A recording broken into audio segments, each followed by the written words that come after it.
Hi, everyone. Thank you for being here with us today. We're going to start in about a minute. During that time, I'm going to present some background information about our webinar system, and then we'll get into the rest of the agenda.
All right, everyone. Thank you again for joining us. I'm just going to go over some background information about our webinar platform before we jump into the rest of the webinar for anyone who might be new to GoToWebinar.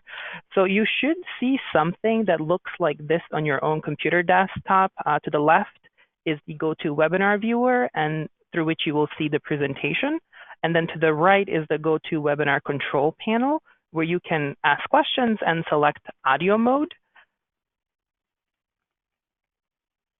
You are listening using your computer's speaker system by default.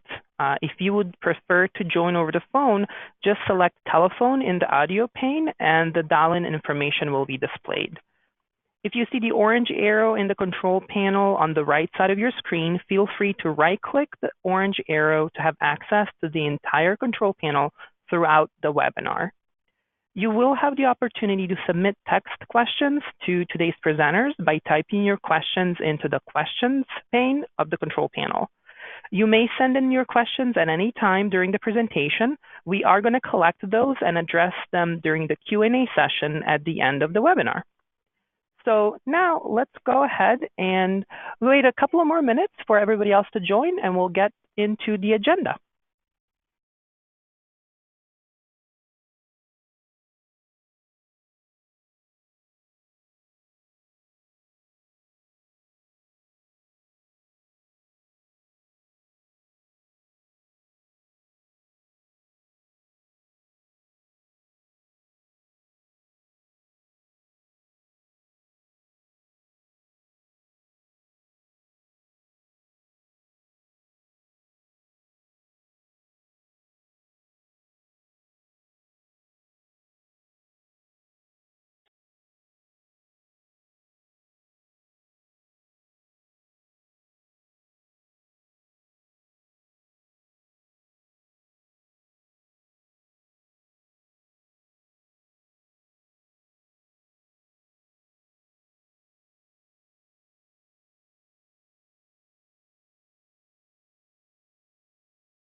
All right, everyone. Thank you again for being with us today. We are having a wonderful turnout so far for the webinar. We're so excited to bring today's presenters and their wealth of knowledge to your screens. This webinar will be recorded and emailed to you along with a quick set of questions to help us improve our webinars in the future. First, I want to introduce you to everyone who will be presenting today. So my name is Nikola Pavelic, and I have been a program manager at Cities of Service for over a year now. Prior to Cities of Service, I held positions in local government and the nonprofit sector, working on topics like diversity and inclusion, organizational development, and citizen engagement. You will also hear from Andy Crawford, who is the Director of Neighborhoods and Citizen Engagement at City of Lansing, Michigan. In her role, Andy leads the Neighborhood Resource Team, supports the mayor in growing and enhancing strategic citizen volunteer initiatives, and delivers services to neighborhood leaders. Her specialty is in leading collaborative community-based projects to advance neighborhoods through equitable, sustainable strategies that connect economic development, transportation, education, and health. Andy, I know you're on the line, and I just want to make sure that your audio works. Can you hear us okay? And I think you might be self-muted, so if you unmute, you might be able to speak to us.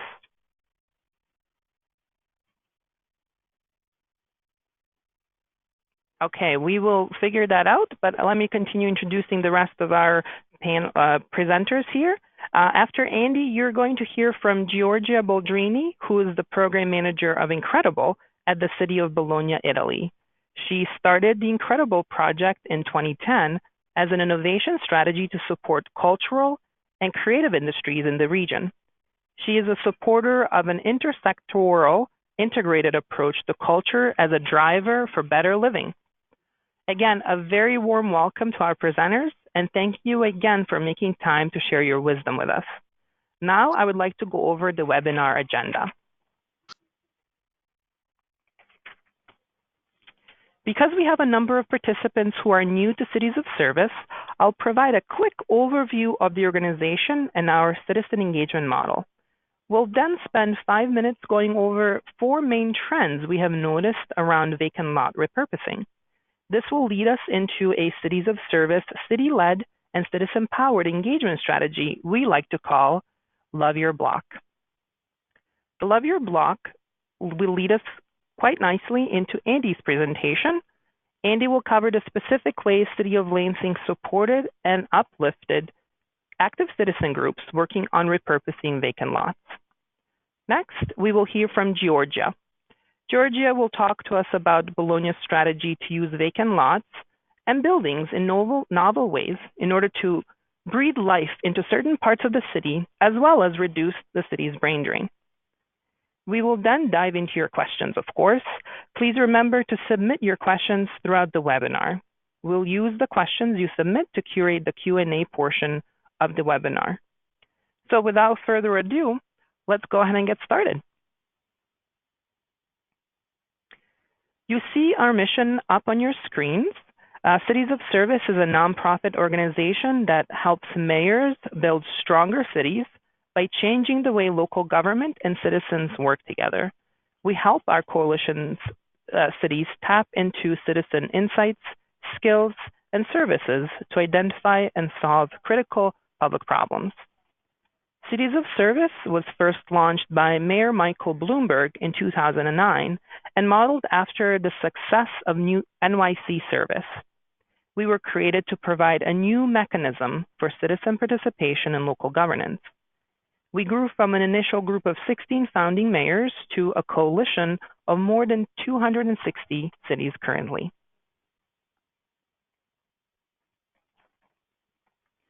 Some of you might be wondering, Nicola, how does Cities of Service define citizen? Cities of Service defines citizens, regardless of their legal status, as residents who actively participate in their community and who see themselves as an integral part of their city. On your screen is our citizen engagement model. It consists of 5 key elements which we distilled from lessons we learned about citizen engagement over the years. The first 2 elements are leadership and identifying a challenge. We start with the belief that the elected city leaders have the perspective needed to identify the challenges of top priority for their city. Next is deliberation with the community. Before a city takes on a task, implements a solution, or creates a policy, Cities of Service encourages cities to deliberate with its citizens. We believe it is important for cities to confirm that what they think is a problem is indeed a problem, and to see if the solutions they're proposing make sense for the communities of focus. Next, it's all about getting to work. After deliberating with the community, city leaders and citizens come together to take action. This is about working together side by side with citizens. And lastly, it's about showing impact. We believe that measuring impact helps cities point to concrete results and tell the world how the partnership between the city and citizen has made a powerful difference.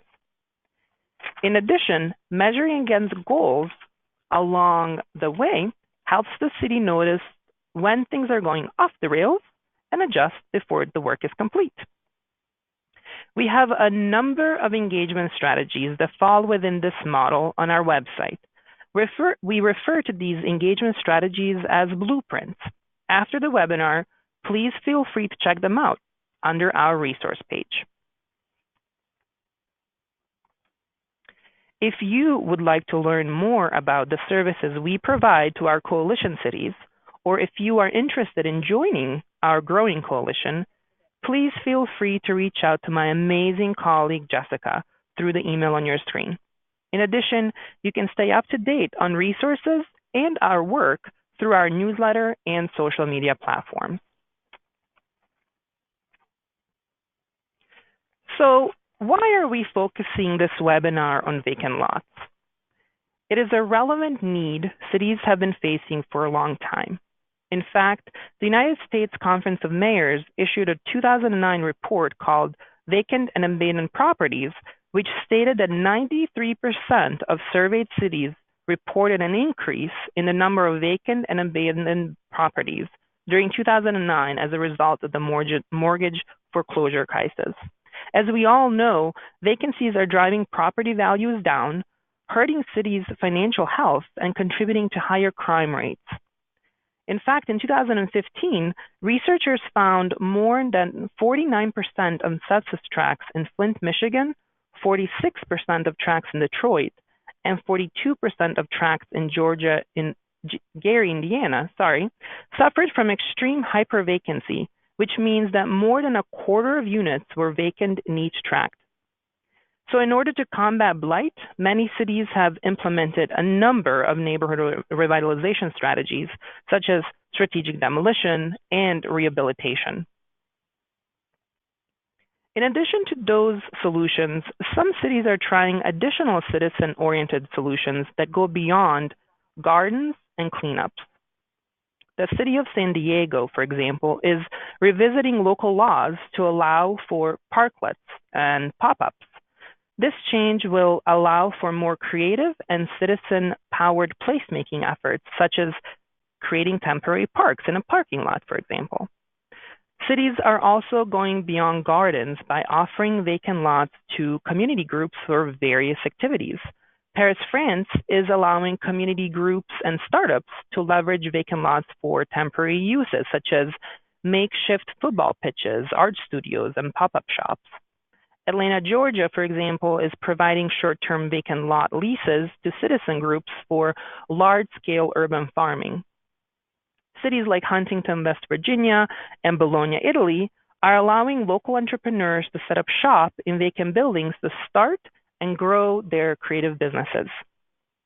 Lastly, cities are taking steps to have a more holistic understanding of how big their lot vacancies are, who may be interested in addressing those vacancies, and what is possible zoning-wise.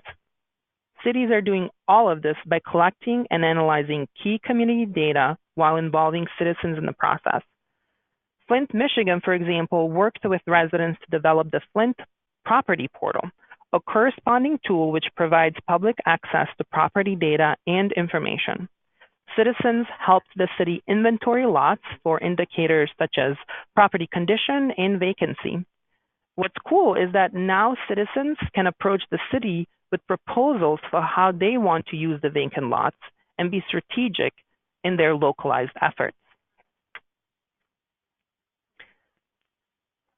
Now, I would like to take a few minutes to tell you about a specific strategy cities in our coalition have used to connect citizen-driven solutions to serious blight-related issues such as vacant lots. This strategy goes by the name of Love Your Block. Since 2011, Cities of Service has provided financial and technical assistance to our coalition cities to help them implement the Love Your Block strategy on issues like small home repairs and vacant lot beautification. The Love Your Block strategy is made up of 4 major components we have helped city staff navigate. First, we help city staff scope the problem in a way that allows for measurable progress. Second, we support city staff in identifying internal colleagues and external stakeholders to bring into the program as a way to increase cities' capacity to move the needle on the scoped problem. Third, we support city staff in their citizen engagement work, from picking the right engagement technique to providing facilitation tips. And lastly, we work with city staff to infuse the program into a bigger city strategy so the work is sustained over a longer period of time. The 4 major components, along with practical examples, are all laid out in a clear and succinct Cities of Service Love Your Block blueprint. Simply go to our website, citiesofservice.org, and click on the Resource tab to find the Love Your Block blueprint resource.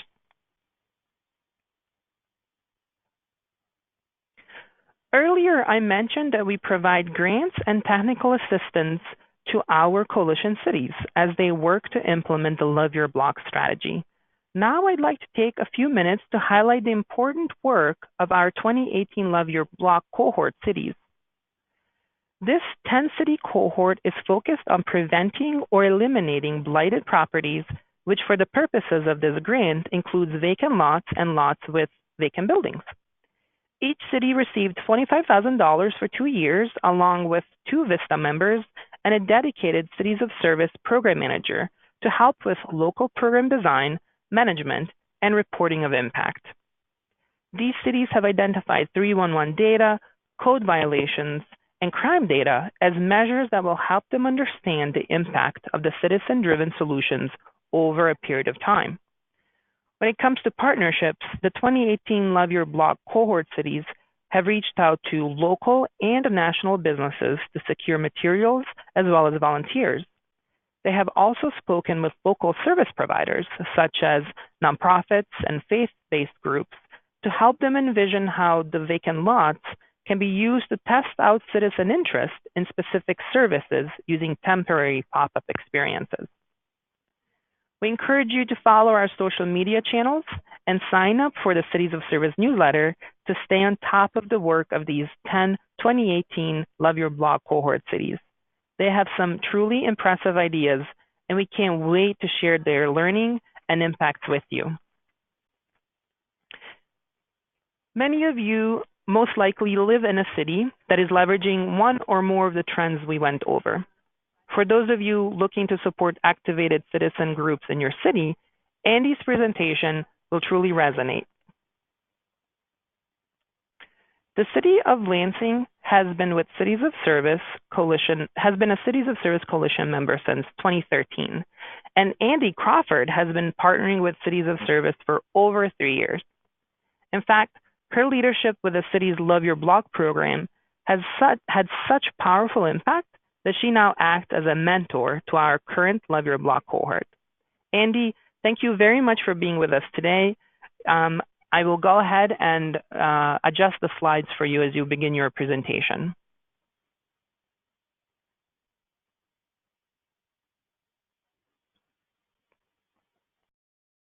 Hello? Hi, Andy. Welcome. Yay! Oh, that moment of terrible stress is over. How are you? Very good. Thank you so much for being with us. Great. That is wonderful. Excellent. And thank you so much for allowing us to share some of the great work that our citizens are doing here in Lansing, Michigan. And this lovely picture that you have up on the screen, that is not what it looks like right now. So we've got about 6 inches of snow on the ground. Those flowers look wonderful. That blue sky looks fantastic. I can't wait.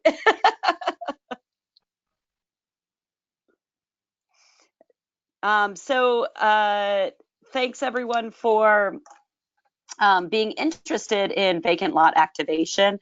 If you're not familiar, I know we have folks from certainly around the United States and points well beyond as well. And I'm excited to hear about our colleagues and their work in Italy. If you're not familiar with Lansing, Michigan, we are one of the many cities in what is sometimes referred to as the Rust Belt. And I have no problem with that term. Lots of people do. People try to soften it and call it the legacy belt. But basically what it is referring to is, of course, kind of heavy manufacturing economies, typically in the upper Midwest of the United States, that have lost a lot of that manufacturing base. They're older cities by United States standards. And as a result, there's some real long-term infrastructure that's in place that is now in need of either serious revamp. And when the economy really turned and had all this massive loss of manufacturing jobs that went to other parts of the United States and abroad, it really left behind cities that were had a very big aging housing stock and had a lot less population. And so, like a lot of cities in that category, we've engaged in a whole lot of blight elimination. And that's what you see on your screen. We were taking down, at the time when we applied for the Love Your Block program, we were getting ready to take down another couple of hundred structures. And that's a really interesting, can be very difficult, can also be a very positive thing in a neighborhood to remove houses and to take out blighted structures. And so as we were thinking about hundreds of more additional vacant lots and the opportunity to apply to the Love Your Block program, it made really perfect sense for us. We really needed something new and different to engage our residents. We really needed some fresh approaches. This really fit that bill.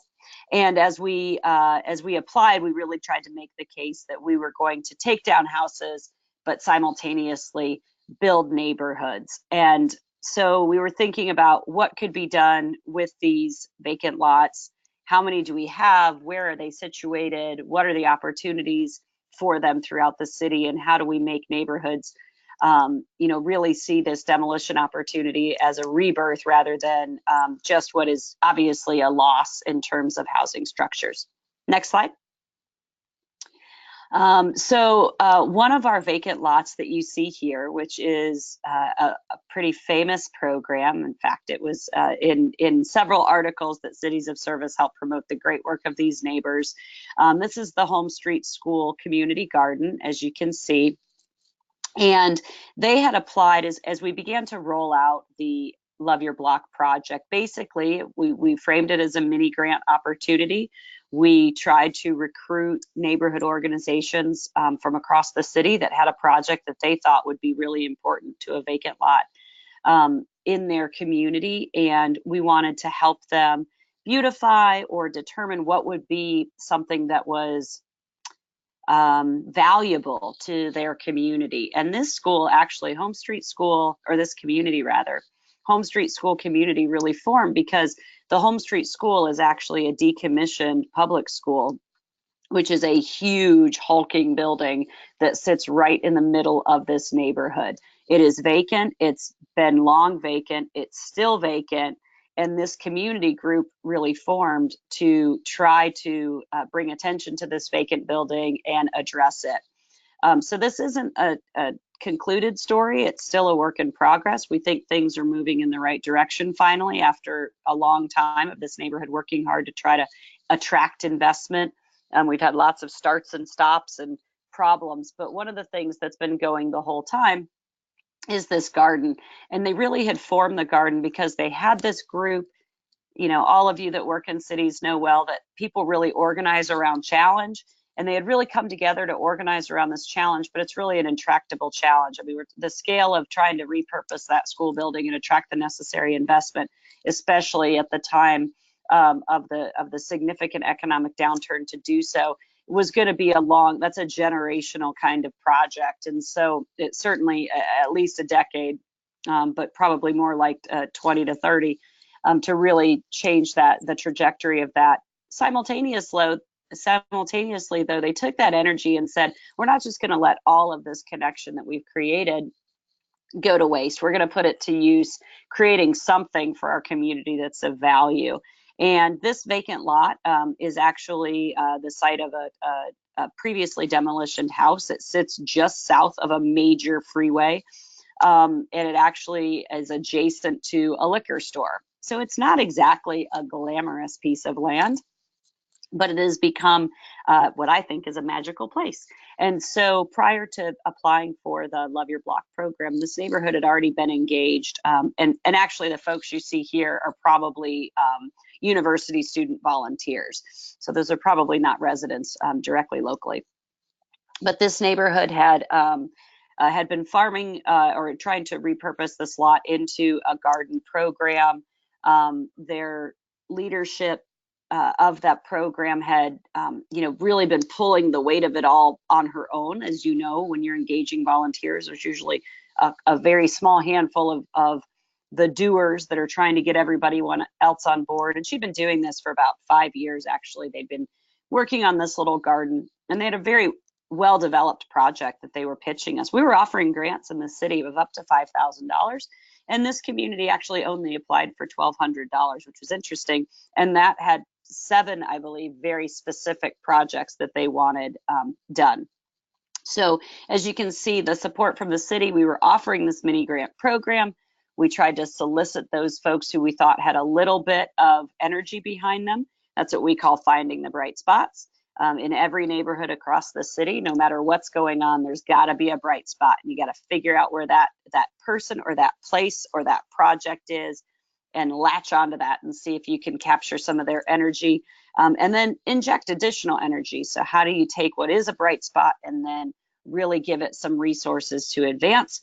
And then, of course, providing value, making sure, as Nicholas said, we had some Vista members, and so we were able to deploy them to help out and assist.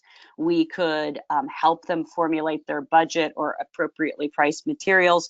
We could actually locate some things that we probably had within the city that they were asking for funding for, but maybe we could provide it. So there's always a lot of ways to provide value if you really understand what people are looking for. Next slide. So as I mentioned, these are residents of the community, by the way. So these are kids. And then you can see just to the north there, that would be I-496 that runs right through this neighborhood. So like many cities, we have rammed a highway about 50 years ago when we were doing that right through the center of cities, and it causes terrible displacement, but it also cuts people off. And this neighborhood certainly is had that effect. But you can see the neighbors out gardening, and this had been a garden for 5 years, so they had a sense of what their sticking points were, what their challenges were, and what they might apply for funding. Next slide. This is a wildly creative group of people, and whenever I talk about the Home Street School Community Garden, if you see the photo on the right, they love repurposing old tires. So like a lot of communities, we got a lot of tires laying around. And so they've come up, and these are now throughout their neighborhood. There's planters all over this neighborhood that are made of tires. These are not expensive at all. They're very cheap. You can see in both of these pictures that, there's the planter there. Yep, the little frog planter made out of tires. And then on the left side, you can see that that's a planter created into a wishing well as well. The point being, use what you have and make it into something really interesting. And of course, there's great examples of that all over our community. These are very low cost projects that they wanted to implement. As I mentioned, they designed about 7 different projects that they needed support. And I do want to note that having, when you're talking about community gardening, everyone on the phone knows that community gardens are really a challenge. They take long-term care and active neighborhood engagement. And you can see that this garden, like dozens and dozens and dozens throughout our community, are part of what's called the garden program through our land bank and also through our food bank. There are 2 different garden programs This lot is owned by the land bank, and the land bank has a garden program which has a contract with this neighborhood to repurpose this vacant lot.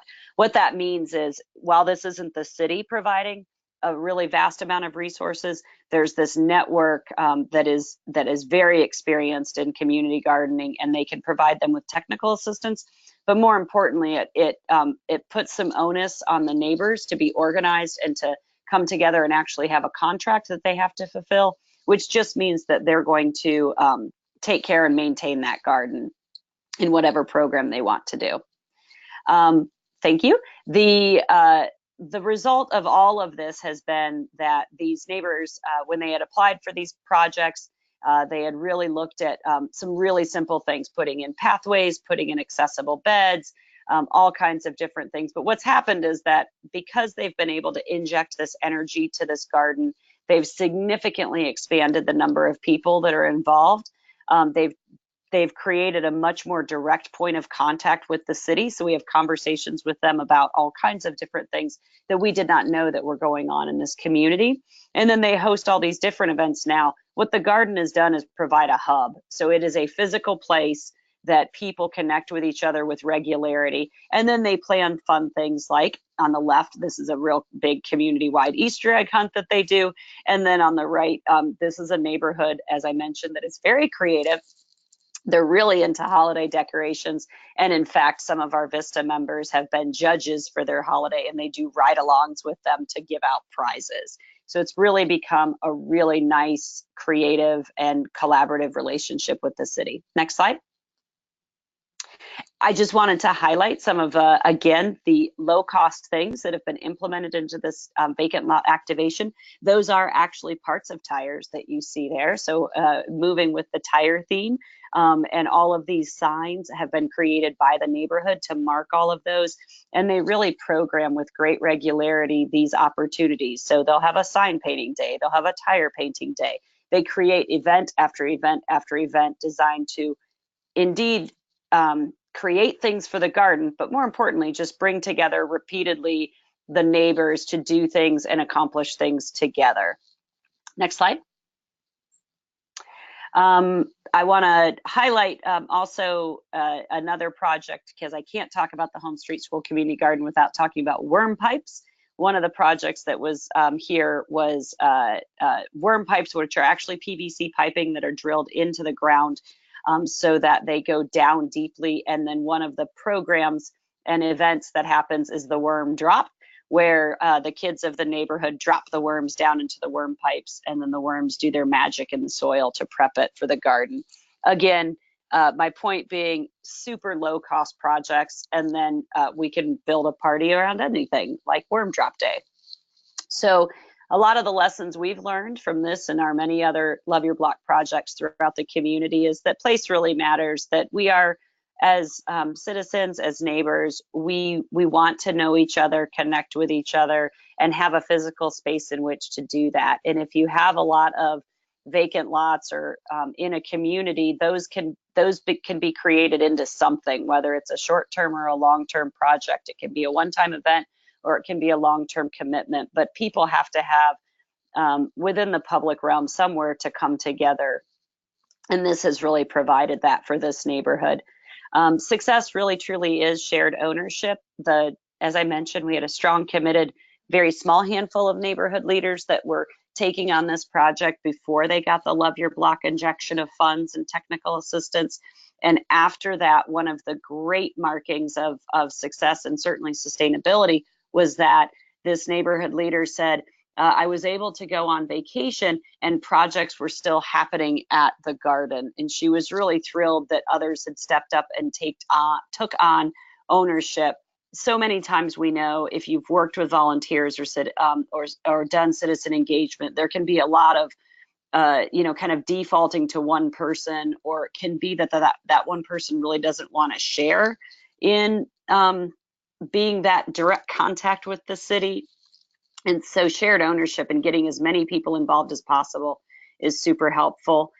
Build from something, like I mentioned, this was an existing garden. It was a bright spot. We could take it and do something more with it. And whether that's a garden already in process or a group of people or even a problem like this vacant school, there's something that you can tag onto and help advance the activity of citizens in the community. Always social connectivity is an outcome. So while I care deeply about this garden being built, I care far more about the fact that these neighbors know each other now and are planning all kinds of additional things, because connected neighborhoods are safer and certainly more enjoyable to live in. And then we believe that you can create an event out of anything, and that is why I mentioned Worm Drop Day. So thanks for letting us share.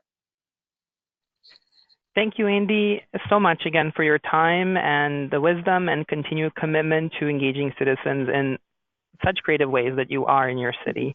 And for those of you who have vacant lots, which also happen to have vacant buildings in them, Georgia's presentation will give you some great ideas. And we first learned about Incredible through the City of Bologna's application for the Cities of Service Engaged Cities Award. And we were so intrigued by Bologna's co-creation process for engaging citizens in problem solving that we actually named them one of our Engaged Cities Award winners. So Georgia, thank you so much for making time to be with us today. You are now up next, and I will move the slides as you request. Thank you very much, Nicola, and thank you for this great opportunity of sharing our experience. Well, I have to first maybe introduce Bologna, which is a medium-sized city in the heart of Italy. For those of you who have been to Italy, it's, let's say, midway between Milan and Florence. This is probably the best way to tell you, at the heart. It's a wealthy region, a wealthy city, but as any city has some challenges to face. One of these challenges, and the reason why we are here today, is the empty spaces spread around the city. Here you see a map of the city, and well, our Italian cities have this characteristic of having a big public property in terms of heritage buildings. So you see on the map like dark gray or dark green spots, which are public-owned buildings. We are talking about like 18,000 spaces, of which 12,000 are residential and 6,000 non-residential. This is the total property in a city of around 400,000 inhabitants. So it's a lot, basically. In this amount of buildings, we have a potential of 600 non-residential buildings, which are a potential for regeneration processes. And since 2010, when we started the Incredible project, an Incredible Space for Innovation and Creativity of Bologna, it's an acronym, more than 40 spaces have been regenerated through our program. So maybe we go next, please. And here we see the context. This is a picture of our beautiful city. I really would like to tell you more about our city, but come to Bologna and we will show you the city around. It's a medieval city. We have the hills you see on the background of the picture, and we host the oldest university in Western Europe, founded in the Middle Age. So we are a city very attractive for talents. People come to study in Bologna from all over the region, from all over Italy, from Europe, and also from the US. Maybe you know people who have come here to study. But this is a perfect place to stay when you are 20, but we have the risk that the students after this period leave for more attractive destinations such as London or Milan for fashion or other big cities, not let's say second-level cities like we are, medium-sized cities. So what we thought is that we can have a way to avoid or at least reduce the brain drain, to make the young creative professionals stay in our beautiful city. They are willing to stay, it's a beautiful place to stay, but they need support. So the latent need they have is to have support.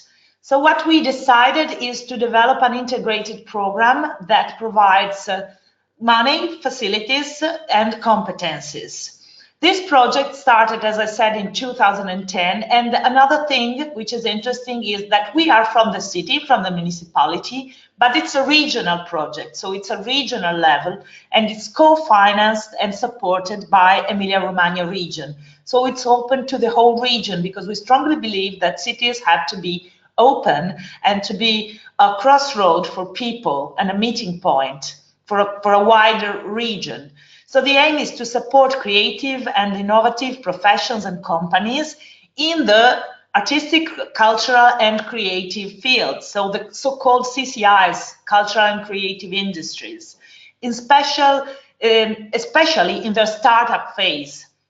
So one of the opportunities we give them, of the tailor-made opportunities we give to these youngsters, is to have vacant spaces owned by the municipality, so they can reuse them and be part of urban regeneration.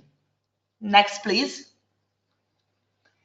So what we offer to them is an integrated toolkit of benefits.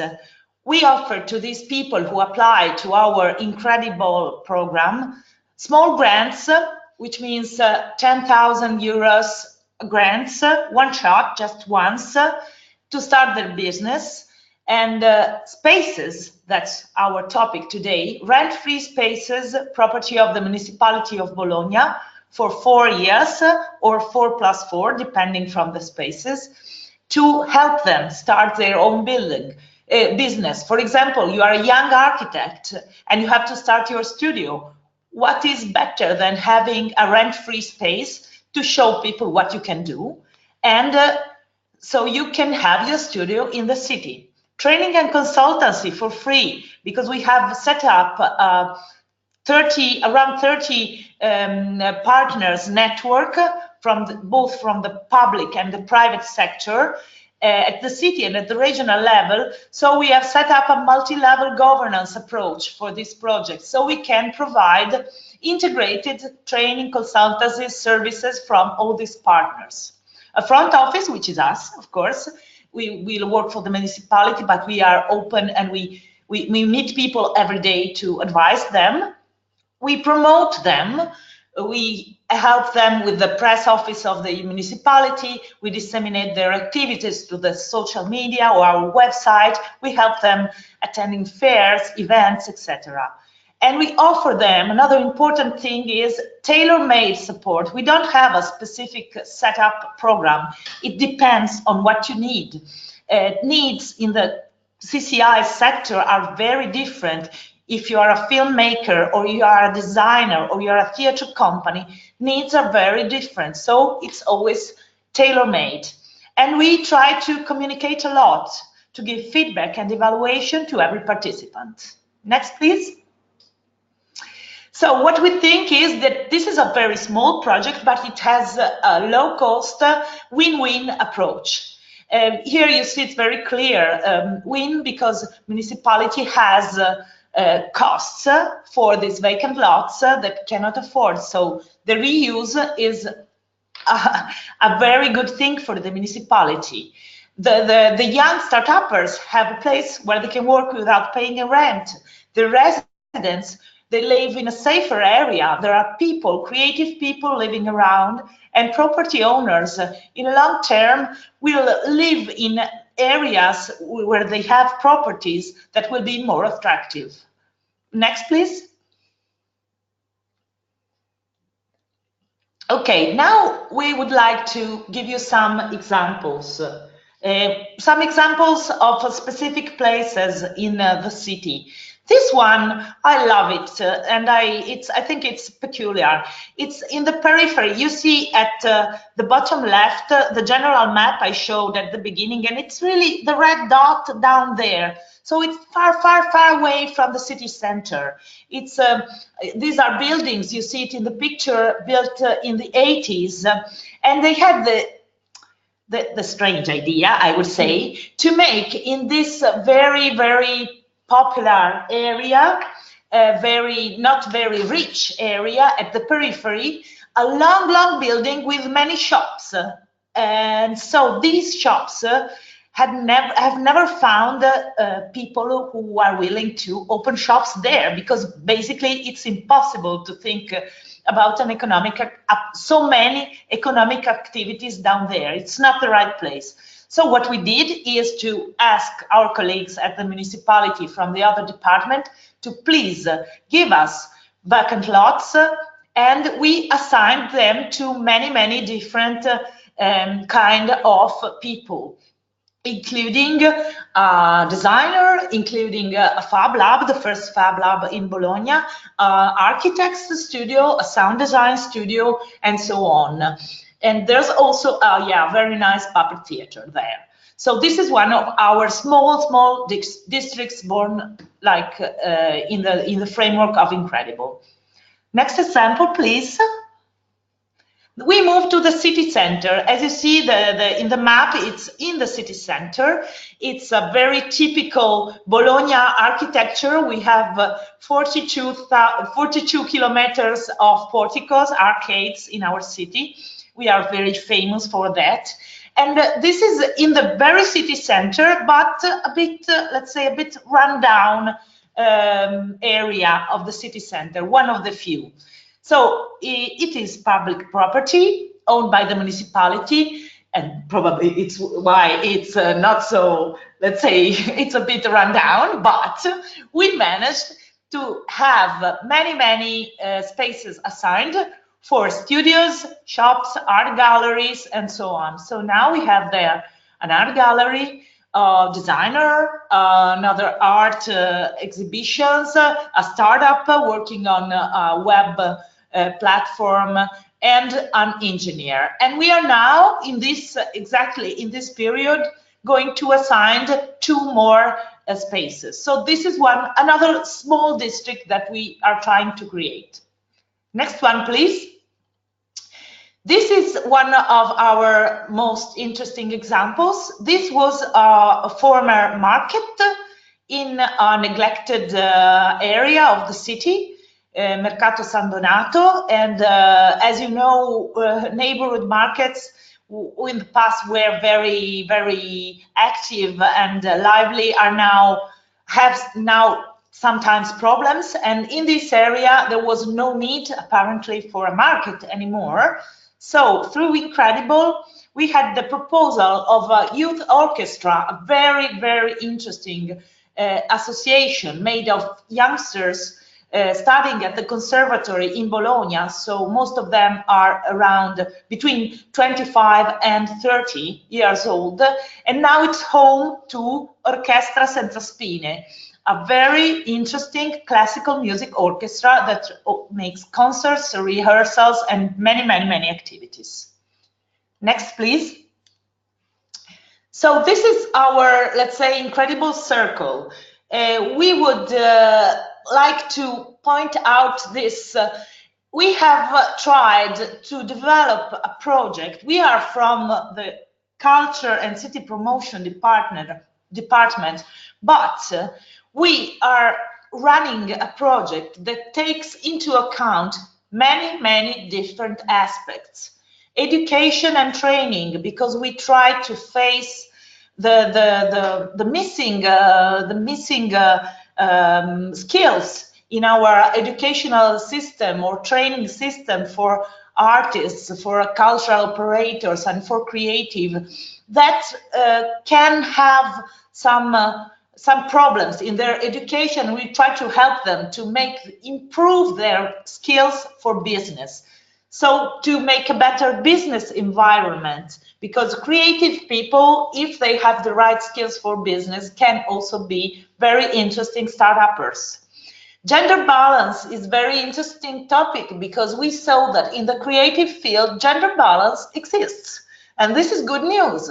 So we strongly believe that it's much better to have more creative people in our cities, and also the problems of gender balance will be less important. Sustainability. Sustainability has 2 aspects. The aspect of economic sustainability, We help artists, cultural operators, and creative people to achieve economic sustainability. And these people are usually very, very concerned about environmental sustainabilities. The workers in the creative field, these are green jobs. These are very highly educated people that do care about environment sustainability. So to enhance the creative class is to build a better world. Urban regeneration, well, that's the topic we are facing today. We are trying to do our best with what we have. And we do have vacant lots, so we try to use them for let's say, urban regeneration processes. Innovation, especially non-technological innovation, but cultural-based or creativity-based innovation, because we select our beneficiaries through this call for projects, and we select the more innovative projects. And last but not least, sorry, a new governance model, because you see it's a very, very holistic and integrated approach, which is not so common for a public administration. So next one, please. And this is probably the last one. We would like to share you what we have been learning from this project.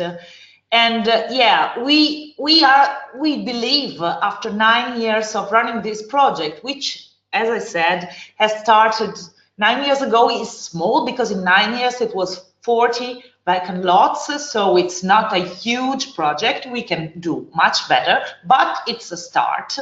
And we see that creative activities and startups can really reduce the vacant lots and can create a value for the city, because having the startups and the creative class in the vacant lots is a value creation for the city.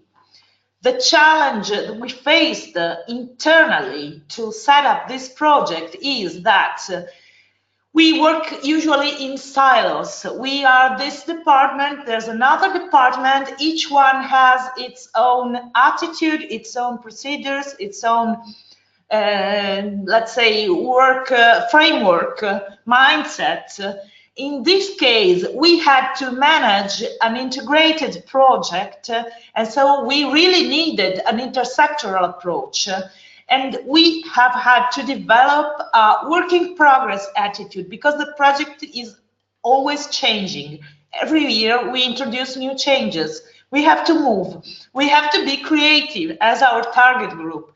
We like to think we are like Charles Landry said, a creative bureaucracy. And so the last thing, but I think it's probably the most interesting for you and the reason why we are here today, is that we think that this project, which is tailored to Bologna needs, can be replicated. It has been, in fact, it already happened in Chemnitz, which is a city in Germany that had different challenges. Eastern Germany, former Eastern German city, lots of industrial buildings, vacant industrial buildings, so not public property, but private property. But they made an agreement with the private owners, and they replicated our model. We shared with them, we discussed with them, we helped them set up the call for proposal and select, and they really replicated it, because the thing is, start with the key assets of your city and build on that. The assets change, the situation changes, but the concept is some of us have more money and more spaces, others have more private spaces, but if you build an integrated project with an intersectoral approach and a multi-level governance working together in a network, then probably we can change something and make some good things around. Thank you very much. Thank you so much, Georgia, for this, for the very practical and insightful overview of the program. It was really helpful to hear from you and hear how the city addressed two public problems with this one program. It was It was so exciting for us to announce you as the winners last year. And I'm also excited to announce today that later this year, Cities of Service will actually be releasing an incredible blueprint, which will be a step-by-step guide for replicating this strategy in your own city. So Georgia, we want to thank you again for everything you've done up to this point, and Francesca, your colleague, and we can't wait to work with you on the blueprint. This is so really, now, thank you very much. This is very, very good news. So now we would love to open it up to your questions, and we see that a number of questions have come in. So the first question is for Andy. Andy, if you want to unmute yourself. The question here is, the person is curious to know what level of city staff involvement occurred with the Love Your Block effort in the homeschool community specifically. So what was the staff involvement with that project there? I'm sorry, can you just read that one more time for me? We were in the unmute mute situation. Oh yeah, sure, no worries. They just wanted to know how much staff involvement was there in the homeschool community project. Sure. We were, as I mentioned, we were blessed to have 2 AmeriCorps Vistas, which, if you're not familiar with that program, that's of course the national service. Lots of cities engage AmeriCorps Vistas or AmeriCorps members. We had not done that directly in the city of Lansing before, so that was a new experience for us. We had worked with them as they served in nonprofit organizations outside of the city. This was the first time we brought them in, and they were like a shot of adrenaline here in the department, not to mention just energy and youth, which can't be underestimated.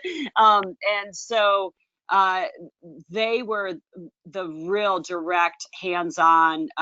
For our grantees, we assigned them each one of those Vista members. That of course could be replicated with interns if you want, or other folks, but having them have a direct line to someone's cell phone that was responsible for that project was super helpful.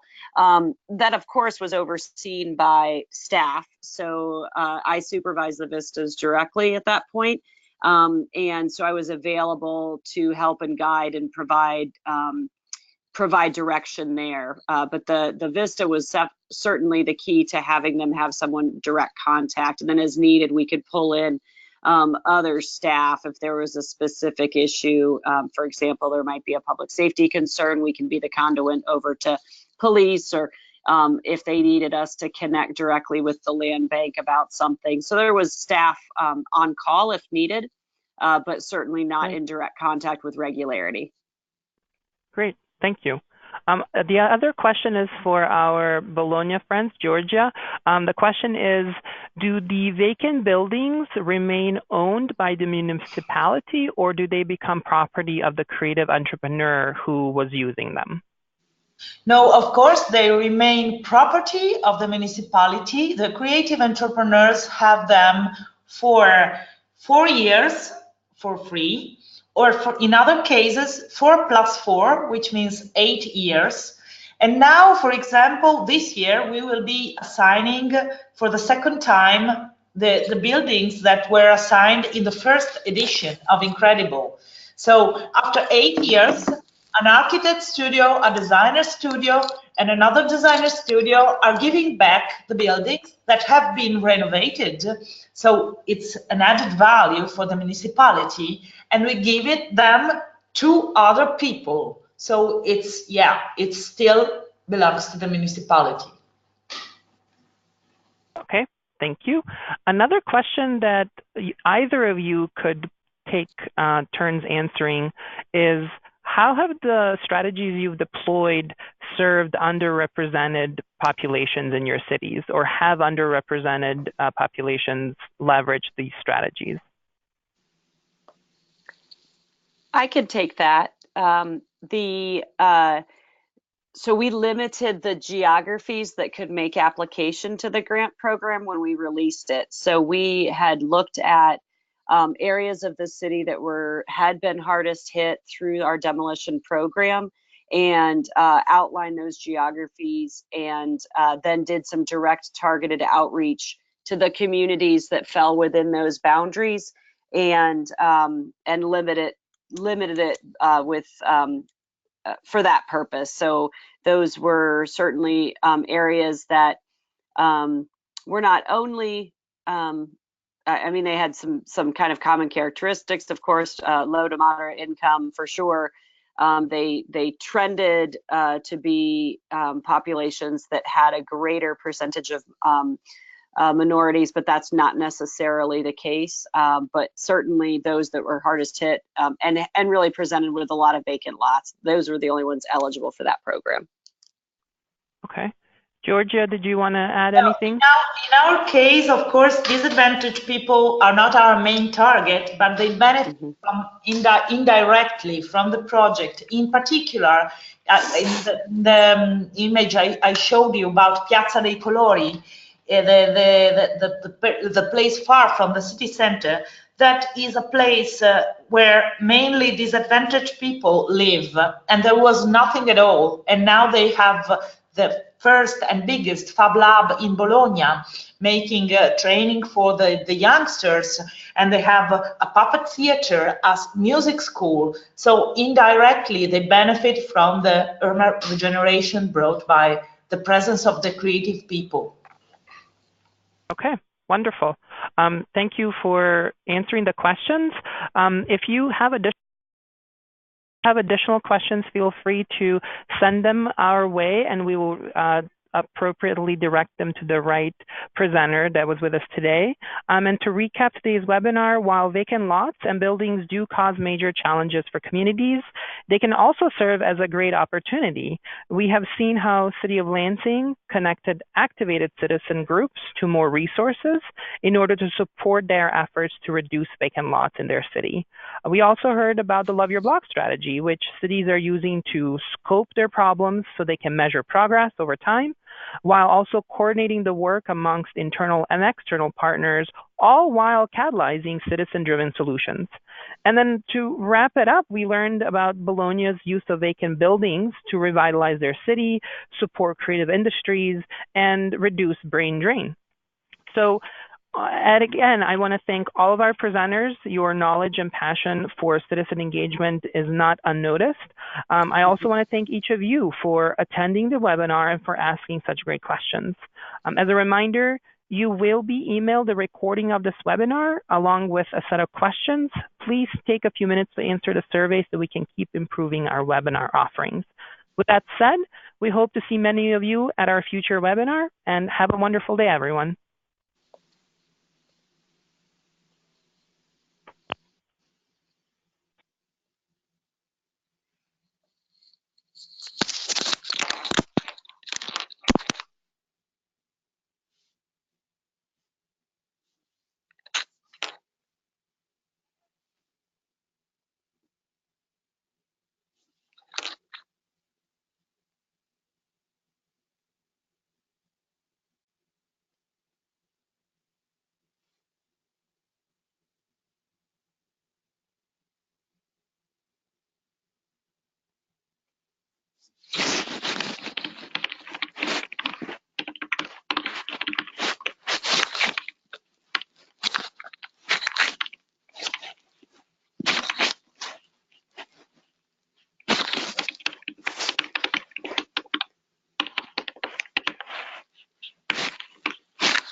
webinar is done. Did everything go smoothly? Well, it eventually did, yeah. Oh, okay. You know, Okay. I mean, the tech of this day is challenging, and good Lord. So I can pull the whole building. Right. Did we just demolish the AT&T building or the church or what went down? This is just an infection. Okay. So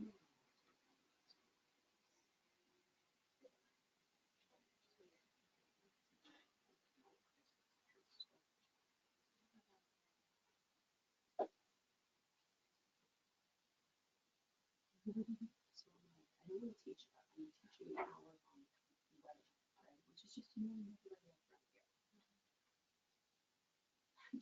here. This is the one I'm teaching the people from Bologna, Italy, you know, and my colleagues anymore. They're sitting like moving street. Trying to get my phone check and like the audio. Like, I mean, it's just Wow. It's one of those moments that you reflect in your life and go, what am I doing? Why am I here? How did I get here?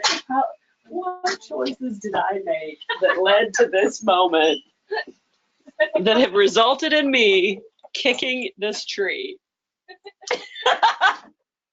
That's what and I think the bigger issue is I need a sandwich. So I'm gonna go take care of that. But I'm like, I'm trying to call in. Oh my God, it's so funny. You would have been rolling watching this nightmare in there. Was the Christmas stuff in the background? Okay. Fortunately, I was not on video. Okay. I was like trying to get one angle in which I wouldn't be like. Those crazy people in the United States. So This is so funny. I mean, I just have to crack up. I have to, or I'll cry.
Yes, 1141 North Front Street could be used for that purpose.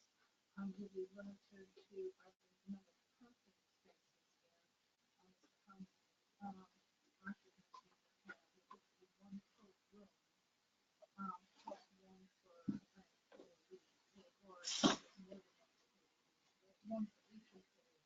So, there'll be some constraints on it, but the simple type of question, yes, if you have any questions. All right.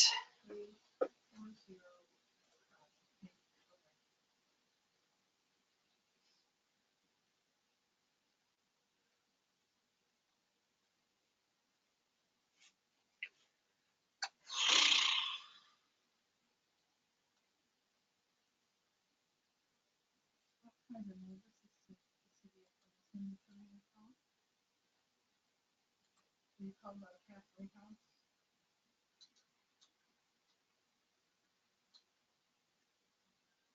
Onion.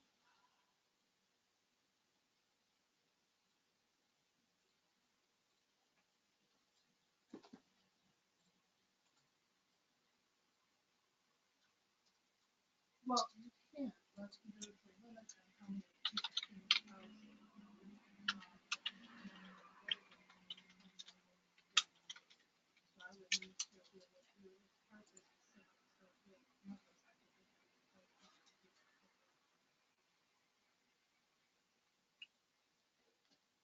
No. Okay,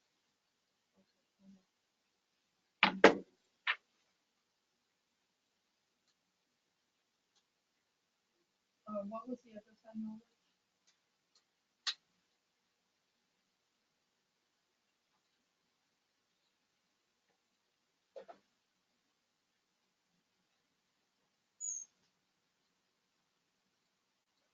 Okay, that's on single family, so it would be 3 people total, and that includes you.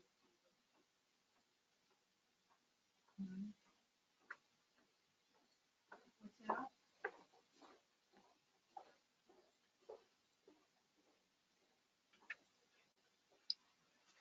Okay, well, it's still true. If you live there, whether you live there or not, it's free. Alrighty. No, that doesn't. Food and just reset the my life strategies. No, I don't. That gets me out of the Christmas room closet. So let me just look at that right away. I should log in. I know. I kept thinking So that. I check kept on that thinking. date and those times. If I can't be there, probably not a bad. I kept thinking, we're forever. Don't like laugh about this because this is not forever. Crazy things will happen over there too. All right, yes, ma'am. But my little 4x4 wall, pretty clean. And that's. Let me see what's possible. All right, well, I'll check on that and then give me, the sooner you can get me that email, I'll have that. Baby Fox will be on the back. So that every webinar I do on video, everyone will be thinking, some of that Fox. And I'll be like, you don't need to know about Baby Fox. Come visit us.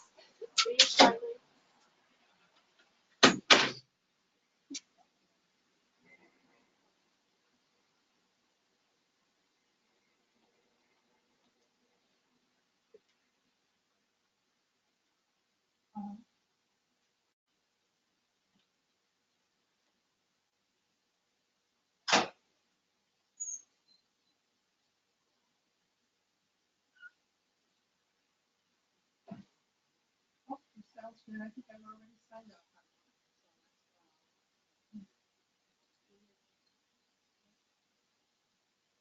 Okay, great. All right, yes, sir. Thank you.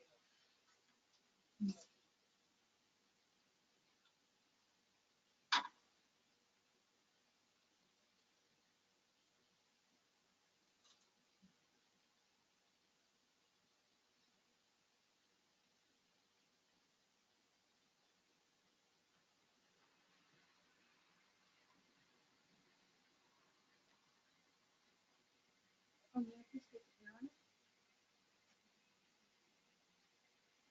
I don't know if they configure it to the message on the down here. I'm a gentleman.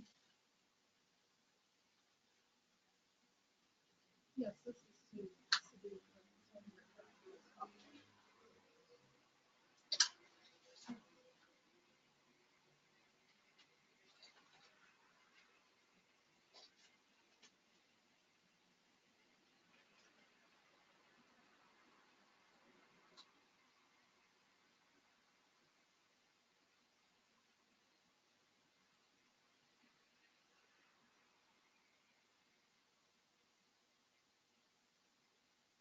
Yes. Yeah, this is great. Thank you.